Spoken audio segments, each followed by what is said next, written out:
জমিনের মধ্যে আমার আল্লাহ তিনার আদালত কায়েম করবেন। ইয়াকবিদুল্লাহুল আরদা ওয়া ইয়াতবিস সামাআ বিয়ামিনি। মালিক ইয়াউমিদ্দিনের তাফসীর লিখতে গিয়ে হাফেজ ইবনে কাসির রাহমাতুল্লাহি আলাইহি হাদিস কানা উল্লেখ করলেন, ইয়াকবিদুল্লাহুল আরদা ওয়া ইয়াতবিস সামাআ বিয়ামিনি। আমার আল্লাহ 7টি আকাশকে তিনার হাতের তালুর মধ্যে নিবেন। গোটা জগৎটাকে আমার আল্লাহ বটে তিনার সামনে সংকুচিত করবেন। দুনিয়ার সাগর মহাসাগরের পানিগুলাকে আমার আল্লাহ শুকিয়ে ফেলবেন। পৃথিবীর মধ্যে পাহাড় থাকবে না, তৃণলতা গাছ কোনো কিছুই থাকবে না। সমগ্র পৃথিবীটাকে আমার আল্লাহ একটা ময়দান বানাবেন। আমার আল্লাহ হবেন বাদশার বাদশাহ। সমগ্র পৃথিবীর মানুষগুলাকে আমার আল্লাহ আসামির কাঠগড়ার মধ্যে দাঁড় করিয়ে ঘোষণা দিবেন, আনাল মালিক, আমি হলাম বাদশার বাদশাহ। আইনা মুলুকুদ দুনিয়া, কোথায় দুনিয়ার রাজা বাদশারা, কোথায় দুনিয়ার রাজা মহারাজা, কোথায় আইনাল জাব্বারুনা ওয়া আইনাল মুতাকাব্বিরুন, কোথায় দুনিয়ার প্রতাপশালীরা, কোথায় দুনিয়ার অহংকারীরা। আমি বাদশার সামনে দাঁড়াও, আমি আল্লাহ আজকে তোমাদেরকে দেখতে চাই। আল্লাহু আকবার। আমি জানতে চাই ক্ষমতা আছে? আর একটু জোরে বলেন আছে? আইনা ফেরাউন, ফেরাউন কোথায়? দুনিয়ার রাজত্ব পাওয়ার কারণে আমার পয়গম্বর ইব্রাহিম খলিলুল্লাহর হাত পা বেঁধে আগুনের মধ্যে ফেলেছিলেন। সেদিন তুমি ছিলে দুনিয়ার বড় বাদশাহ। আমার পয়গম্বর ইব্রাহিম ছিল দুর্বল, প্রতিবাদ করতে পারে নাই। আইনা ফেরাউন, মিশরের রাজত্ব পাওয়ার পরে, ক্ষমতা পাওয়ার পরে আমার পয়গম্বর মূসাকে মিশর থেকে তাড়িয়েছিলে, তোমার ক্ষমতা ছিল। আমার পয়গম্বর মূসা সেদিন প্রতিবাদ করতে পারে নাই। কোথায় আবু জাহেল, আবু লাহাব, যেই মুহাম্মদুর রাসূলুল্লাহর দেহের মধ্যে মশা মাছি ভরা হারাম ছিল। আবু জাহাল রে, ক্ষমতা পাওয়ার কারণে আমার বন্ধুর দেহ থেকে তুই রক্ত ঝরিয়েছিলি, আমার বন্ধুর নুরানি দাঁত শহীদ করেছিলি। আমার বন্ধু বাবার বাড়িতে থাকতে পারে নাই তোর অত্যাচারের কারণে। জন্মভিটা মক্কা ছেড়ে মদিনাতে যেতে হয়েছিল। আইনাল জাব্বারুনা ওয়া আইনাল মুতাকাব্বিরুন, কোথায় দুনিয়ার বাদশারা?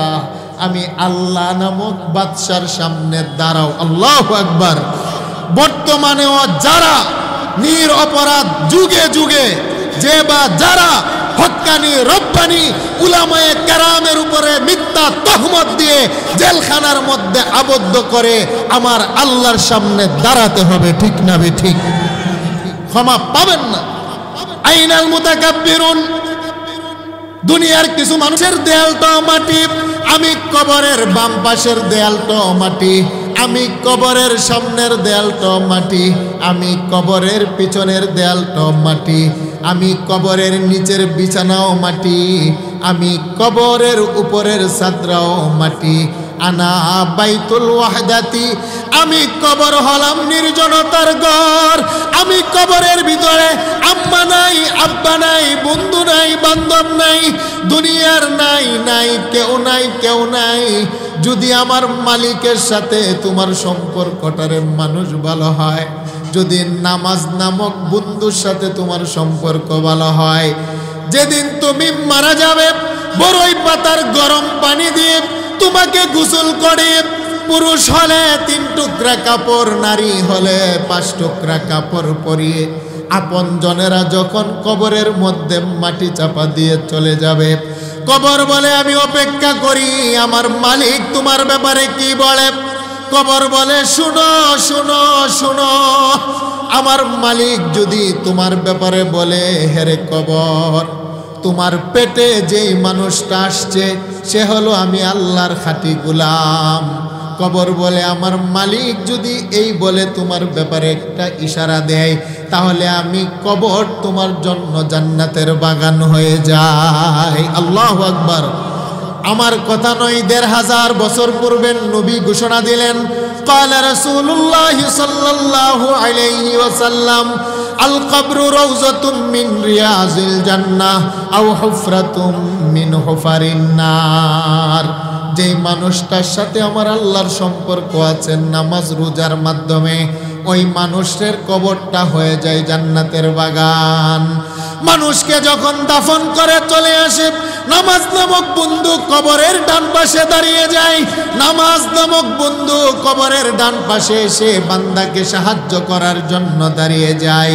রমজান মাসের রোজা যারা পালন করে, রোজা নামক বন্ধুটা লাশের বাম পাশে এসে দাঁড়িয়ে যায়।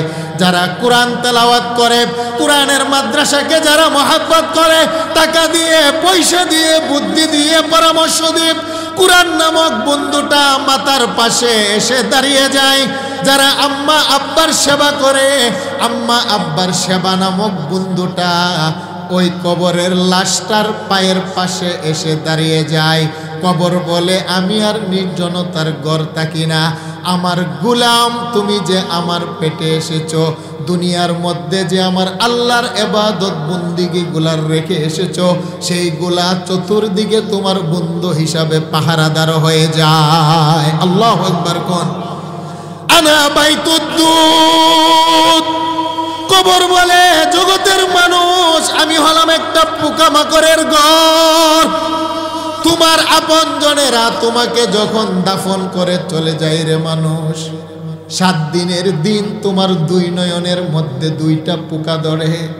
তোমার 2টা চোখের পুতুলিকে আমি কবরের পোকা কামড়িয়ে খাই।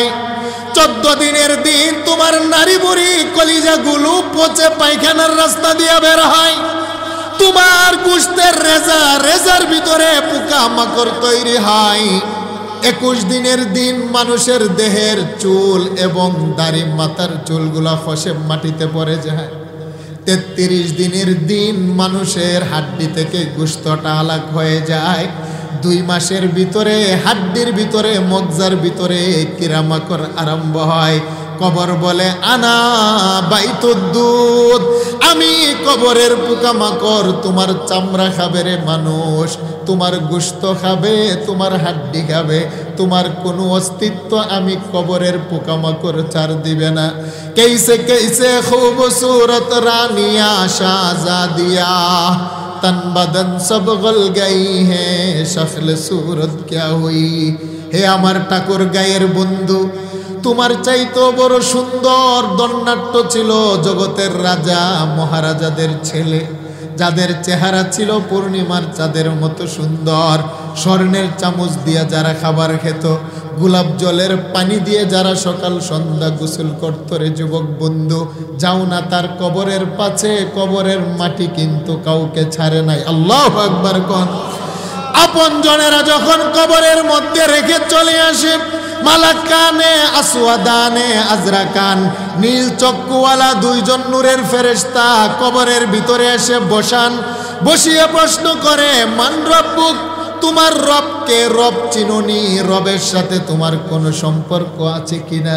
যেই মানুষটা আল্লাহওয়ালা, নবীওয়ালা, যেই সমস্ত নারীরা পর্দা মানে, যেই সমস্ত নারী স্বামী মানে, যেই সমস্ত নারী তার সতীত্ব, নারীত্ব, মাতৃত্বকে হেফাজত করে, যেই সমস্ত নারী বেগানা পুরুষের সাথে সম্পর্ক করে না, যেই সমস্ত মা বোনেরা পর্দার ভিতরে চলে, যেই সমস্ত মা বোনেরা স্বামীর সাথে বেয়াদবি করে না, পরকীয়া করে না, জেনা ব্যভিচার করে না, আলমারআতু ইযা সাল্লাত খামসাহা, 5 ওয়াক্ত নামাজ পড়ে যেই সমস্ত আম্মা জানেরা, ওয়াসামাত শাহরাহা, যেই সমস্ত আম্মা জানেরা রমজান মাসের রোজা রাখে, ওয়া আতাআত বালাহা, যেই সমস্ত মা বোনেরা স্বামীর কথা মানে, যেই সমস্ত মা বোনেরা তার নারীত্ব, সতীত্ব, মাতৃত্বকে হেফাজত করে, যেই সমস্ত যুবক আল্লাহ মানে, রাসূল মানে, নামাজ মানে, রোজা মানে, কোরআন মানে, কবরের ফেরেশতা প্রশ্ন করে তোমার রবকে? ওই মানুষটা বলে, আরে কোন রবের প্রশ্ন করো? যেই রবের কথা ফজরের নামাজে বলি নাই, রুকুতে গিয়ে পড়েছিলাম সুবহানা রাব্বিয়াল আযীম। কোন রবের প্রশ্ন করো? যেই রবের কদমে সেজদায় পড়েছিলাম সুবহানা রাব্বিয়াল আ'লা। কোন রবের প্রশ্ন করো? যেই রবের দরবারে 2 হাত উঠিয়ে পড়েছিলাম রব্বানা যালামনা। ওই রবের প্রশ্ন যদি আমাকে করো, আমার কাছ থেকে জবাব নাও। আমার রব হলেন রব্বি আল্লাহ। আল্লাহু আকবার। মুসলিম শরীফের বর্ণনা, দ্বিতীয় প্রশ্ন করবেন, ওয়ামান দীনুক, তোমার ধর্ম কি? সে বলবে, আমি হিন্দু ছিলাম না, বৌদ্ধ ছিলাম না, খ্রিস্টান ছিলাম না, আমি মুসলিম ছিলাম। তৃতীয় নম্বর প্রশ্ন করবে নবী দু জাহানের বাদশাকে দেখিয়ে, মা হাদার রাজুল আল্লাযী বুইসা ফীকুম, আমার নবীর আকৃতি কবরে দেখিয়ে বলবে তাকে চিনো কিনা? সুবহানাল্লাহ কোন। যারা নবীওয়ালা, যারা নবীর আশিক, নবীর সুন্নতকে যারা গলার মালা বানায়, মানুষকে দেখা মাত্রই যারা আসসালামু আলাইকুম সালাম দেয়, নবীর সুন্নত। টয়লেটে প্রবেশ করার সময় বাম পা দিয়ে ঢুকে, নবীর সুন্নত। টয়লেট থেকে বের হওয়ার সময় ডান পা দিয়ে বের হয়, দোয়া পড়ে, নবীর সুন্নত। মসজিদে প্রবেশ করার সময় ডান পা দিয়ে ঢুকে দোয়া পড়ে, নবীর সুন্নত। বাম পা দিয়ে বের হয়, দোয়া পড়ে, নবীর সুন্নত। রাস্তার ডান দিকে হাঁটে, নবীর সুন্নত। ঘরে প্রবেশ করার সময় সালাম দেয় আসসালামু আলাইকুম, নবীর সুন্নত। মা বোনেরা, যে কোনো কাজ করার শুরুতে বিসমিল্লাহির রহমানির রহিম পরে পরে কাজ করে, নবীর সুন্নত। নবীর সুন্নত মাথায় টুপি, নবীর সুন্নত মুখে দাড়ি, নবীর সুন্নত দেহের ভিতরে জুব্বা, নবীর আশিক, নবীর দেওয়ানা। ওই সমস্ত মানুষগুলা নবীর আকৃতি দেখা মাত্রই বলবে হা হা, তিনি তো হলেন আমার কামলেওয়ালা নবী মুহাম্মাদুর রাসূলুল্লাহ। আল্লাহু আকবার কোন। এবার আমার আরশের মালিক জবাব দিবেন, ফায়ুনাদি মুনাদিম মিনাস সামা আন সাদাকা আবদি। আল্লাহ বলেন, ফেরেশতা আমার গোলাম তো সঠিক জবাব দিয়েছে। ফাআফরিশুহু মিনাল জান্নাহ, আমার গোলামের কবরে জান্নাতের গালিচা বিছিয়ে দাও। ওয়া আলবিসুহু মিনাল জান্নাহ, আমার গোলামের দেহের মধ্যে রেশমি কাপড় পরিধান করিয়ে দাও। আফতাহু লাহু বাবান ইলাল জান্নাহ, আমার গোলামের কবরটাকে জান্নাতের সাথে সংযুক্ত করে দাও। আল্লাহু আকবার। আল্লাহ বলেন, মালিক ইয়াউমিদ্দিন, হে জগতের মানুষ, আমি হলাম বিচার দিবসের মালিক। দুনিয়াতে আমাকে মানো বা নাই মানো, ক্ষমতা দিলাম, স্বাধীনতা দিলাম। আমাকে ইচ্ছে করলে মানতে পারো, ক্ষমতা দিলাম। আবার আমাকে গালি দিতে পারো, সেই স্বাধীনতা মানুষ তোমাকে দিলাম। কিন্তু তোমার স্বাধীনতা কবরে গেলে থাকবে না, কারণ আমি আল্লাহ হব সেদিন বিচার দিবসের মালিক। আল্লাহু আকবার কোন। দুনিয়াতে যারা নামাজি, বেনামাজি, রোজাদার, বেরোজদার, সুদখোর, ঘুষখোর একই সমাজে বসবাস, একই পাতিলার খাবার খায়, একই মসজিদে নামাজ পড়ে, আল্লাহ বলেন থাকতে পারবা, বসবাস করতে পারবা, এক পাতিলার খাবারও খেতে পারবা, নিষেধ নাই।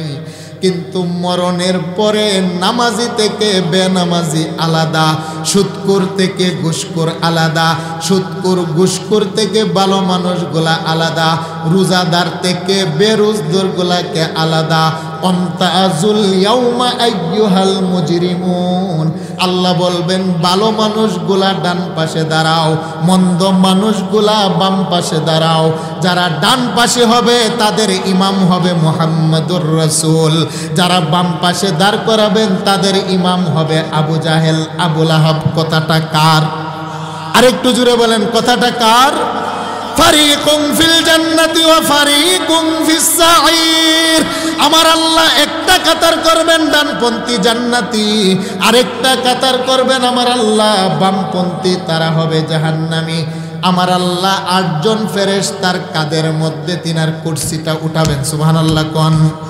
আমার আল্লাহ তিনার কুরসিটাকে 8 জন ফেরেশতার কাদের মধ্যে উঠাবেন, উঠিয়ে আমার আল্লাহ জমিনের মধ্যে অবতীর্ণ করবেন। জমিনের মধ্যে আমার আল্লাহ তিনার আদালত কায়েম করবেন। ইয়াকবিদুল্লাহুল আরদা ওয়া ইয়াতবিস সামাআ বিয়ামিনি। মালিক ইয়াউমিদ্দিনের তাফসীর লিখতে গিয়ে হাফেজ ইবনে কাসির রাহমাতুল্লাহি আলাইহি হাদিস কানা উল্লেখ করলেন, ইয়াকবিদুল্লাহুল আরদা ওয়া ইয়াতবিস সামাআ বিয়ামিনি। আমার আল্লাহ 7টি আকাশকে তিনার হাতের তালুর মধ্যে নিবেন। গোটা জগৎটাকে আমার আল্লাহ বটে তিনার সামনে সংকুচিত করবেন। দুনিয়ার সাগর মহাসাগরের পানিগুলাকে আমার আল্লাহ শুকিয়ে ফেলবেন। পৃথিবীর মধ্যে পাহাড় থাকবে না, তৃণলতা গাছ কোনো কিছুই থাকবে না। সমগ্র পৃথিবীটাকে আমার আল্লাহ একটা ময়দান বানাবেন। আমার আল্লাহ হবেন বাদশার বাদশাহ, সমগ্র পৃথিবীর মানুষগুলাকে আমার আল্লাহ আসামির কাঠগড়ার মধ্যে দাঁড় করিয়ে ঘোষণা দিবেন, আনাল মালিক, আমি হলাম বাদশার বাদশাহ। আইনা মুলুকুদ দুনিয়া, কোথায় দুনিয়ার রাজা বাদশারা, কোথায় দুনিয়ার রাজা মহারাজা, কোথায় আইনাল জাব্বারুনা ওয়া আইনাল মুতাকাব্বিরুন, কোথায় দুনিয়ার প্রতাপশালীরা, কোথায় দুনিয়ার অহংকারীরা? আমি বাদশার সামনে দাঁড়াও, আমি আল্লাহ আজকে তোমাদেরকে দেখতে চাই। আল্লাহু আকবার। আমি জানতে চাই ক্ষমতা আছে? আর একটু জোরে বলেন আছে? আইনা ফেরাউন, ফেরাউন কোথায়? দুনিয়ার রাজত্ব পাওয়ার কারণে আমার পয়গম্বর ইব্রাহিম খলিলুল্লাহর হাত পা বেঁধে আগুনের মধ্যে ফেলেছিলেন। সেদিন তুমি ছিলে দুনিয়ার বড় বাদশাহ, আমার পয়গম্বর ইব্রাহিম ছিল দুর্বল, প্রতিবাদ করতে পারে নাই। আইনা ফেরাউন, মিশরের রাজত্ব পাওয়ার পরে, ক্ষমতা পাওয়ার পরে আমার পয়গম্বর মূসাকে মিশর থেকে তাড়িয়েছিলে, তোমার ক্ষমতা ছিল। আমার পয়গম্বর মূসা সেদিন প্রতিবাদ করতে পারে নাই। কোথায় আবু জাহেল, আবু লাহাব, যেই মুহাম্মদুর রাসূলুল্লাহর দেহের মধ্যে মশা মাছি ভরা হারাম ছিল। আবু জাহাল রে, ক্ষমতা পাওয়ার কারণে আমার বন্ধুর দেহ থেকে তুই রক্ত ঝরিয়েছিলি, আমার বন্ধুর নুরানি দাঁত শহীদ করেছিলি, আমার বন্ধু বাবার বাড়িতে থাকতে পারে নাই তোর অত্যাচারের কারণে, জন্মভিটা মক্কা ছেড়ে মদিনাতে যেতে হয়েছিল। আইনাল জাব্বারুনা ওয়া আইনাল মুতাকাব্বিরুন, কোথায় দুনিয়ার বাদশারা? আমি আল্লাহ নামক বাদশার সামনে দাঁড়াও। আল্লাহু আকবার। বর্তমানেও যারা নিরপরাধ যুগে যুগে যে বা যারা হক্কানি রব্বানি উলামায়ে কেরামের উপরে মিথ্যা তহমত দিয়ে জেলখানার মধ্যে আবদ্ধ করে, আমার আল্লাহর সামনে দাঁড়াতে হবে, ঠিক না বে ঠিক? ক্ষমা পাবেন না। আইনাল মুতাকাব্বিরুন, দুনিয়ার কিছু মানুষ আছে দেখবেন, কয়েকটা টাকার মালিক হলে আপন ভাই ফকির গরিব তাকে পাত্তা দেয় না, অহংকার। কিছু ডিগ্রি অর্জন করার কারণে পাশের বাড়ির বন্ধুটা দুর্বল অশিক্ষিত, তাকে গণাই ধরে না। বড় বংশের মধ্যে জন্ম হওয়ার কারণে ছোট বংশের মানুষগুলাকে গণাই ধরে না।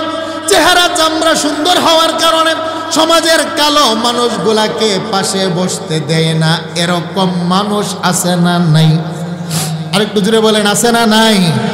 আল্লাহ বলবে, টাকা পাওয়ার কারণে যারা অহংকার করেছিলে, সম্পদের কারণে যারা অহংকার করেছিলে, ক্ষমতার কারণে যারা অহংকার করেছিলে, ডিগ্রির কারণে যারা অহংকার করেছিলে, আইনাল জাব্বারুনা ওয়া আইনাল মুতাকাব্বিরুন, আমার সামনে দাঁড়াও, আমি মালিক তোমাদেরকে দেখতে চাই। আমার রহমতের নবী বলেন, কেউ কোনো সাড়া দিবে না, সাড়া দিবে না। আমার আল্লাহ মানুষগুলাকে দাঁড় করাবেন, দুইটা পায়ের পাতার উপরে দাঁড় করিয়ে রাখবেন। দিনটা হবে 50,000 বছর। আল্লাহু আকবার। কোন ফি ইয়াউমিন কানা মিকদারুহু 50,000 সানা, দুনিয়ার 50,000 বছর সমপরিমাণ একটা দিন বানাবেন।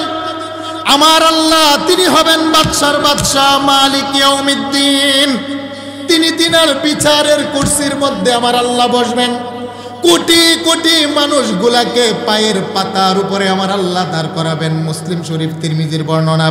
قال رسول الله صلى الله عليه وسلم لا تزول قدم ابن آدم يوم القيامة من عند ربه حتى يسأل عن 5। আমার আল্লাহ পায়ের পাতার উপরে দাঁড় করিয়ে 5টা প্রশ্ন করবেন। আল্লাহ বলবেন, মানুষ তুমি তোমার জীবনের হিসাব দাও। আল্লাহ বলবেন, হে মানুষ তুমি তোমার যৌবনের হিসাব দাও। তোমার দেহের ভিতরে আমি আল্লাহ নিয়ামত একটা যৌবন দিয়েছিলাম, যৌবন। সুবহানাল্লাহ। কোন যৌবন? কার নিয়ামত? আরেকটু জোরে বলেন, কার নিয়ামত? আল্লাহ বলবেন, জীবনের হিসাব দাও, তুমি তোমার যৌবনের হিসাব দাও। তোমার যৌবন পাওয়ার পরে তুমি যৌবন বয়সে কি করেছো, আমি আল্লাহর পক্ষে নাকি নাস্তিকের পক্ষে, ঠিক না বে ঠিক? রাসূলের পক্ষে নাকি নাস্তিকদের পক্ষে? কুরআনের পক্ষে নাকি নাস্তিকদের পক্ষে? কুরআনের পক্ষে নাকি ইহুদিদের পক্ষে? তুমি কি ইসরায়েলের পক্ষে নাকি ফিলিস্তিনের পক্ষে? আলেমদের পক্ষে নাকি জালেমের পক্ষে? যৌবন বয়সে তোমার যৌবন কোন কাজে খরচ করেছো গোলাম, তুমি হিসাব দাও। তৃতীয় নম্বর প্রশ্ন, সম্পদ কিভাবে উপার্জন করেছো হিসাব দাও। চতুর্থ নম্বর, উপার্জিত সম্পদ কোন রাস্তায় খরচ করেছো হিসাব দাও। পঞ্চম নম্বর, যা জানতে কতটুক পালন করেছো হিসাব দাও। কথাটা কার? আরেকটু জোরে বলেন, কার? নবী বলেন সম্ভব না, সম্ভব না। মালিক ইয়াউমিদ্দিন, আমার আল্লাহ যখন বিচারের খাতা টান দিবেন, মানুষগুলো আবার হিসাব মিলাতে পারবে না, মিলাতে পারবে না, ঘামতে আরম্ভ করবে। মিশকাতের হাদিস, এক প্রকারের মানুষের ঘাম গামতে গামতে বাবা হাঁটু সম পরিমাণ ঘাম হয়ে যাবে। এক প্রকারের মানুষ তার জীবনের হিসাব মিলাতে পারবে না, ঘামতে গামতে গামতে গামতে কোমর সম পরিমাণ ঘামের পানির মধ্যে ডেবে যাবে। এক প্রকারের মানুষের ঘাম হবে তার সিনা সম পরিমাণ। আরেক শ্রেণীর মানুষকে আমার আল্লাহ ঘামের সাগরের মধ্যে সাঁতরাতে আরম্ভ করবে। আল্লাহ বলবেন, গুলাম হিসাব চাইলাম, হিসাব দাও, তুমি ঘামো কেন? মানুষ বলবে, মালিক তুমি যে জীবনের 5টা হিসাব তলব করেছ, আমি তো এক ডুব পানি যে পান করেছি তার হিসাব তো আমি মিলাতে পারি না। আল্লাহু আকবার। আমার আল্লাহ মানুষগুলাকে উলঙ্গ করে দাঁড় করাবেন। দুনিয়াতে যারা আল্লাহর নাফরমান, নবীর নাফরমান, হাদিস কানা বুখারী, মুসলিম, আবু দাউদ, قال رسول الله صلى الله عليه وسلم يحشر الناس يوم القيامة حفاة عراة غرلا। আমার আল্লাহ উলঙ্গ করে মানুষগুলাকে দাঁড় করাবেন। মানুষের দেহের মধ্যে কোনো জুতা নাই, কাপড় নাই, পায়ের মধ্যে জুতা নাই, খতনাবিহীন অবস্থায় মানুষগুলাকে আমার আল্লাহ দাঁড় করাবেন। আমার নবী যখন বর্ণনা দিচ্ছিলেন, আম্মাজান আয়েশা পাশে দাঁড়ানো। আম্মাজান বলে, ইয়া রাসূলুল্লাহ, ইয়া হাবিবাল্লাহ, আর রিজালু ওয়ান নিসাউ জামিআ ইয়ানজুরু বাযুহুম ইলা বাস। অসংখ্য অগণিত নারী পুরুষ উলঙ্গ উলঙ্গ, দেহের ভিতরে কাপড় নাই। নারী কি পুরুষের দিকে তাকাবে না? পুরুষ কি নারীর দিকে তাকাবে না? বড়ই লজ্জার কথা। আমার নবী বলেন, ইয়া আয়েশা তু আল আমরু আশাদ্দু মিন আইয়ানজুরা বাযুহুম ইলা বাস। হে আয়েশা, এমন একটা পরিস্থিতি আমার আল্লাহ কায়েম করবেন, কে নারী আর কে পুরুষ, কার দেহে কাপড় আছে আর কার দেহে কাপড় নাই, সে খেয়ালটুকু থাকবে না রে আয়েশা। সাধারণ মানুষ তো পেরেশানি ঘামতে আরম্ভ করবে। আদম পয়গম্বর আমার আল্লাহর আদালতের এক পাশে 2 হাত উঠিয়ে বলবে, মালিক নফসি নফসি। আল্লাহু আকবার। সিহাসিদ্দার প্রায় কিতাবের মধ্যে হাদিসটি আছে, শাফাআতে উজমার হাদিস। আদম পয়গম্বর তিনিও বলবেন, বাঁচাও বাঁচাও, নফসি নফসি নফসি। ইব্রাহিম পয়গম্বর তিনিও বলবেন, নফসি নফসি নফসি। মুসা পয়গম্বর তিনিও বলবেন, নফসি নফসি। হাদিস কানা বুখারীতে আছে, মুসলিমে আছে, আবু দাউদে আছে, মিশকাতে আছে, তবে রাবি ভিন্ন। আমার উস্তাদ আল্লামা শাহ আহমদ শফি রহমতুল্লাহ আলাই যখন আমাকে হাদিস পড়ান, দেওবন্দ মাদ্রাসায় আরশাদ মাদানী আওলাদ রাসূল যখন হাদিস পড়ান, বাবা উস্তাদগণ বললেন, আদম পয়গম্বর এক পাশে দাঁড়িয়ে তিনিও বলবেন, নফসি। মানুষগুলা একত্রিত হয়ে বাবা আদমের কাছে গিয়ে 4টা প্রশংসা করবেন। বুখারীর ইবারত, আনতা আবুল বাশার খালাকাকাল্লাহু বিয়াদিক ওয়া নাফাখা ফীহির রূহ ওয়া আমারাল মালায়েকা ফাসাজাদু লাক। বাবা আদম, আপনি না আমাদের বাবা, আমার আল্লাহ না আপনাকে নিজ হাতে বানাইলেন, আমার আল্লাহ না ফেরেশতা দিয়ে আপনাকে সেজদা করাইলেন। ইশফা লানা ইলা রাব্বিক, আপনার সন্তান আমরা মুসিবতের মধ্যে পড়ে গেলাম, আব্বা জান আল্লাহর দরবারে গিয়ে একটু কথা বলুন। আদম পয়গম্বর 2টা জবাব দিবেন, সুবহানাল্লাহ কোন। বুখারীর হাদিস, আদম পয়গম্বর বলবেন, লা তাকরাবা হাদিহিশ শাজারা ফাতাকুনা মিনাজ জালিমিন। আরে আমার মালিক তো আমাকে গন্ধমের গাছের কাছে যাওয়া নিষেধ করেছিল, আমি তো আমার মালিকের কথা লঙ্ঘন করে গন্ধমের কাছেও গেলাম, ফল হাইলাম। আমি বড় লজ্জিত, বড় লজ্জিত। আমি তো নিজের হিসাব নিয়ে বড় পেরেশানির মধ্যে আছি। বুখারীর বর্ণনা, আদম পয়গম্বর বলবেন, নাফসি নাফসি নাফসি। আমি অপারক, আমার পক্ষে সম্ভব নয়, তবে তোমাদেরকে একটা রাস্তা দেখাই, ইজহাবু ইলা নূহ, তোমরা সকলে মিলে নূহ পয়গম্বরের কাছে যাও। আল্লাহু আকবার। ভাই মাইকটা বড় ডিস্টার্ব করতেছে। সকলে মিলে নূহ পয়গম্বরের কাছে যাবেন, গিয়ে বলবেন, বাবা নূহ, আপনি হলেন আদমে সানি। দ্বিতীয়বার আল্লাহ পাক আপনার মাধ্যমে গোটা জাহানের মানুষগুলার বিস্তার ঘটালেন। আদম পয়গম্বরের 4 সন্তান, হাম, সাম, ইয়াফের, ওনার সন্তানদের মাধ্যমে আমার আল্লাহ সমগ্র পৃথিবীতে মানুষগুলাকে ছড়িয়ে ছিটালেন। আমার আল্লাহর পক্ষ থেকে বান্দাগুলা যখন প্রশংসা করবেন, হে বাবা নূহ, আপনি ইসফালানা ইলা রব্বিক, একটু সুপারিশ করুন। নূহ পয়গম্বর বলবেন, আমি তো আল্লাহর কাছে লজ্জিত। ওয়াকালা নূহুর রাব্বি লা তাদার আলাল আরদি মিনাল কাফিরিনা দাইয়ারা। বুখারীর বর্ণনা, আমি আমার জাতির বিরুদ্ধে একটা বদদুয়া করেছিলাম। আমার আল্লাহ যদি আমাকে প্রশ্ন করে, নূহ তুমি কেন বদদুয়া করেছিলে, সেই জন্য আমি নিজেই বড় টেনশন। নাফসি নাফসি নাফসি ইজহাবু ইলা ইব্রাহিম, তোমরা ইব্রাহিম পয়গম্বরের কাছে যাও, তিনিও বলবেন নাফসি নাফসি। তোমরা যাও মুসা পয়গম্বরের কাছে, তিনিও বলবেন নাফসি নাফসি। তোমরা যাও ঈসা পয়গম্বরের কাছে, ঈসা পয়গম্বর বলবেন নাফসি নাফসি। ইজহাবু ইলা মুহাম্মাদুর রাসূলুল্লাহ। বলেন আল্লাহু আকবার। আমি জানতে চাই, সমস্ত নবীরা তাড়ালেন, এক নবী আরেক নবীর কাছে, আমার নবী কি তাড়াবেন না কথা বলবেন? হাদিস কানা বুখারী, قال رسول الله صلى الله عليه وسلم شفاعتي لأهل الكبائر من أمتي। আল্লাহর নবী বলেন, আমার আল্লাহ আমাকে শাফাআতের অনুমতি দিবেন। সুবহানাল্লাহ কোন। মানজাল্লাযী ইয়াশফাউ ইনদাহু ইল্লা বিইজনিহি, আমার আল্লাহর অনুমতি ছাড়া কেউ কথা বলতে পারবে না। আল্লামা আলুসি আল বাগদাদি তাফসিরের কিতাবের মধ্যে লেখেন, কাজী সানাউল্লাহ পানিপতি আয়াতের তাফসির লিখতে গিয়ে লেখেন, আমার আল্লাহ যাকে অনুমতি দিবেন তিনি কথা বলবেন। তিনিটা হলে আমার আপনার নবী মুহাম্মদুর রাসূলুল্লাহ। আল্লাহু আকবার। এবার আমার নবীর কাছে গিয়ে বলবেন, আনতা রাসূলুল্লাহ, আপনি তো হলেন আমাদের রাসূল, খাতামুন নবিয়্যিন, আপনি হলেন শেষ পয়গম্বর। ইয়া রাসূলুল্লাহ, আদম নবীর কাছে গেলাম, তিনিও কথা বললেন না, তাড়িয়ে দিলেন। মুসা নবীর কাছে গেলাম, তিনিও কথা বললেন না, আরেকজনের কাছে পাঠাইলেন। ইব্রাহিম নবীও কথা বললেন না, ঈসা নবীও কথা বললেন না। ইয়া রাসূলুল্লাহ, আপনার পরে তো আর কোনো নবী নাই, কোথায় যাব গো রাসূল? ইসফালানা ইলা রব্বিক, রবের দরবারে মুসিবতের দিনে আমাদের জন্য একটু কথা বলুন। আল্লাহু আকবার।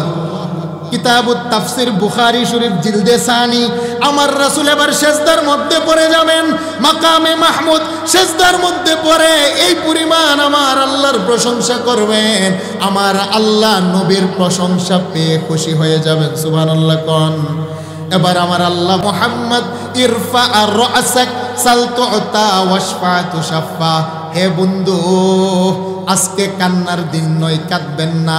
তায়েফের ময়দানে আপনি বহুত কেঁদেছেন, আজকে কান্নার দিন নয়। মক্কা ছেড়ে মদিনায় যাওয়ার সময় আপনি বহুত ক্রন্দন করেছেন, হে আমার বন্ধু আজকে কান্নার দিন নয়, আপনি বহুত ক্রন্দন করেছেন। আপনি মাথা মুবারক উঠান, আপনি কি চান আমি আল্লাহ দেওয়ার জন্য প্রস্তুত। আপনি যেটা বলবেন আমি আল্লাহও সেটা আপনাকে দিয়ে দেব। আল্লাহু আকবার। ওয়ালা সাউফা ইউতিকা রাব্বুকা ফাতারদা, হে আমার বন্ধু আপনার সাথে আমি আল্লাহ ওয়াদাবদ্ধ হইলাম, যতক্ষণ পর্যন্ত আপনি মুস্কি হাসি না দিবেন ততক্ষণ পর্যন্ত আমি আল্লাহ আপনার গুনাহগার উম্মতের ব্যাপারে চূড়ান্ত ফয়সালা নেব না। আপনি যতক্ষণ জান্নাতে না যাবেন, অন্য নবীদের জন্য জান্নাত হারাম। আপনার উম্মত যতক্ষণ জান্নাতে না যাবে, অন্য নবীদের উম্মত জান্নাতে যাওয়া আমি আল্লাহ হারাম। আল্লাহু আকবার। এবার আমার নবী মাকামে মাহমুদের মধ্যে তিনি সুপারিশ করবেন। আমার নবীর সুপারিশ আমার আল্লাহ গ্রহণ করে বিচার কার্য আরম্ভ করবেন। সুবহানাল্লাহ কোন। আর একটু জোরে বলেন আল্লাহু আকবার। তিরমিজি শরীফের বর্ণনা, আমার নবীর সাহাবী আনাস বলেন, ইয়া রাসূলুল্লাহ ইয়া হাবিবাল্লাহ মালিক ইয়াউমিদ্দিন, আমার আল্লাহ যেদিন বিচার কার্য আরম্ভ করবেন, মুসিবতের মধ্যে পড়ে যদি আম্মা আব্বার কাছে যাই, কেউ তো আমাদের পক্ষে দাঁড়াবো না। নবী আজকে মুসিবতের মধ্যে পড়ে গেলে আপনার দরবারে আসি সমাধান হয়ে যায়, কিয়ামতের ময়দানে মা বাবা বন্ধু বান্ধব কেউ তো পাশে আসবে না। ইয়াউমা ইয়াফিরুল মারউ মিন আখি ওয়া উম্মিহি ওয়া আবি ওয়া সাহিবাতিহি ওয়া বানি। আল্লাহ বলছেন মা বলবে আমার সন্তান ছিল না, বাবা বলবে আমার সন্তান ছিল না।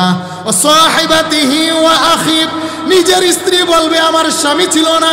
লা ইয়াসআলু হামিমুন হামিমা, অন্তরঙ্গ বন্ধু বলবে আমার কোনো বন্ধু ছিল না। ইউবাসসারুনাহুম, যদিও বন্ধুর সাথে বন্ধুর মুলাকাত হয়, বন্ধু বলবে হেরে জগতে আমার কোনো বন্ধু ছিল না। নবী সেদিন তো আপন বলে কাউকে পাশে পাবো না, আমরা আপনাকে কোথায় তালাশ করব? কোটি কোটি মানুষ। নবী বলে আনাস, মুসিবতের দিন তিনটা জায়গায় আমাকে তালাশ করবে। গুনাহগার উম্মতকে তরানোর জন্য, শাফাত করার জন্য তিনটা জায়গায় রহমতের নবী দৌড়াবো। আল্লাহু আকবার। ইয়া রাসূলুল্লাহ, ইয়া হাবিবাল্লাহ, কোথায় গেলে আপনাকে পাবো? একটু ঠিকানা দিন। তিরমিজির বর্ণনা, আল্লাহর নবী বলেন ইনদাল ফুলসিরাত, আনাস রে ফুলসিরাতের কাছে গিয়ে আমাকে তালাশ করবে। আনাস বলেন নবী যদি ফুলসিরাতের কিনারায় গিয়ে আপনাকে না পায়, নবী বলেন ইনদাল মিজান, মিজানের কিনারায়। ইয়া রাসূলুল্লাহ, মিজানের কিনারায় গিয়ে যদি আপনার মুলাকাত না পায়, নবী বলেন ইনদাল হাউজ, হাউজে কাউসারের কিনারায়। তিনটা জায়গায় আমি রহমতের নবীর তালাশ পেয়ে যাবে। এবার আনাস বলে ইয়া রাসূলুল্লাহ, তিনটা জায়গায় কেন? এক জায়গায় থাকলেই তো আপনাকে খুঁজে বের করব। আমার নবী চোখের পানি ফেলে দিয়ে বলে আনাস রে, তিনটা জায়গা হলো আমার গুনাহগার উম্মতের জন্য বড় মারাত্মকের জায়গা। তিনটা জায়গার মধ্যে আমার গুনাহগার উম্মত আল্লাহর আদালতে সেদিন ধরা খেয়ে যাবে। আল্লাহু আকবার। মালিক ইয়াউমিদ্দিন, আমার আল্লাহ ইনসাফের পাল্লা কায়েম করবেন। আমার নবী বলেন আনাস, আমার গুনাহগার উম্মতের নেকি হবে কম, তাদের পাপ হবে বেশি রে আনাস। আমার গুনাহগার উম্মত পাপের বোঝা নিয়ে যখন ফুলসিরাতের কিনারায় যাবে, আমার গুনাহগার উম্মত ফুলগুলা কেটে কেটে পড়ে যাবে। আমি নবীকে আমার আল্লাহ এই পরিমাণ পাওয়ার আর ক্ষমতা দিলেন, আমার গুনাহগার উম্মতের হাত ধরে যদি আল্লাহর দরবারে কথা বলি, আমার আল্লাহ আমার দিকে তাকিয়ে মুস্কি হাসি দিয়ে আমার গুনাহগার উম্মতকে আল্লাহ মাফ করে দিবে। সেই নবীর হাতে শাফাত চাই কি চাই না? আর একটু জুড়ে বলেন চাই কি চাই না? নবী বলেন আমি থাকবো মিজানের পাল্লার কিনারায়, আমার গুনাহগার উম্মতের পক্ষে আমি কথা বলবো। আমি থাকবো হাউজে কাউসারের কিনারায়, আমার আল্লাহ যেদিন বিচার দিবসের মালিক হবেন। মুসলিমের বর্ণনা, নবী বলেন হাউজে কাউসারের পানিটা কেমন জানোনি?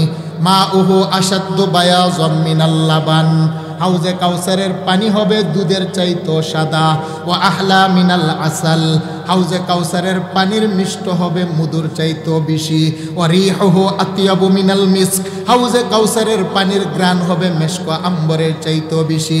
ও আকওয়াবুহু কাআদাদু নুজুমিস সামা, হাউজে কাউসারের চতুর্দিকে তারকা রাজিন নেই। মিনাজ যাহাবি ওয়াল ফিদ্দা, স্বর্ণ রূপার গ্লাস থাকবে। মান শারিবা মিনহু শারবা, যেই ব্যক্তি আমার হাতে এক ডুব পানি পান করবে, লাম ইয়াজমা বাদাহা আবাদা, আর কোনদিন আমার উম্মতের পিপাসা লাগবে না। আল্লাহু আকবার। এবার সাহাবায়ে কেরাম বললেন ইয়া রাসূলুল্লাহ আতারিফুনা ইয়াউমা ইযিন, আপনি চিনলেই তো আমাদেরকে পানি পান করাবেন, চিনবেন কিভাবে?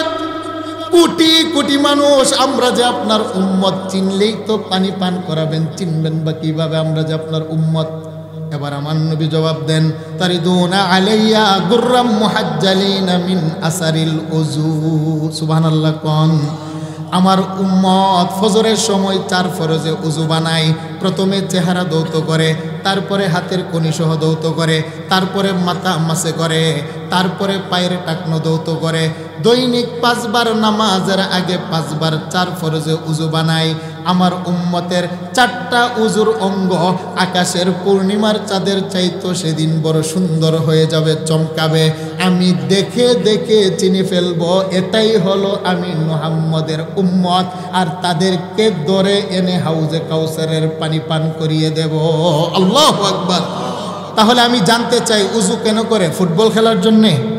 উজু কেন করে? চায়ের দোকানে যাওয়ার জন্যে?